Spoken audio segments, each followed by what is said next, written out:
it's some weird like fusion of The Last of Us, Dead Space, and just Bioshock. It just feels like a Japanese guy's attempt at trying to implement those design philosophies into their own game. And the mistake they made is assuming that people actually liked The Last of Us and that they weren't purely shilling it because of industry nepotism. Because if The Last of Us came out of Japan, the exact same game with the exact same characters, the exact same storyline, nobody would have ever given a shit about it.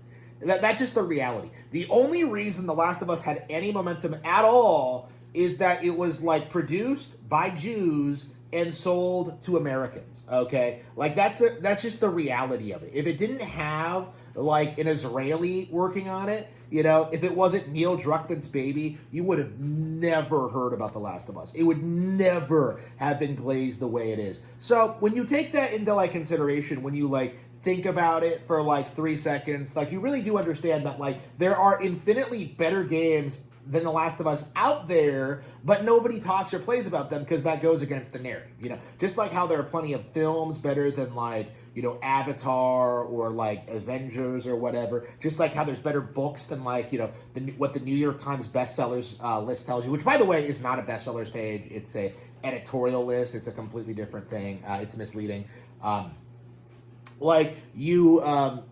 We see time and time again how like games like The Last of Us not only come and go, but we see them influence other productions, and we see how those productions don't even get a fraction of the attention and hype. Because Pragmata was very much meant to be the Japanese Last of Us. It tried making the characters more likable. It tried coming up with a unique setting. It tried coming up with all these ideas. It tried making it more gameplay focused. At the very least, I can say the game is better than The Last of Us purely by having actual gameplay. It tried making Diana more likable than Ellie ever was, which isn't hard. They tried doing all this stuff, and at the end of the day, there's just no real critical acclaim. There's no real attention given to this. And right now there's even this like divide between people who think the game is pedo bait and people who think otherwise.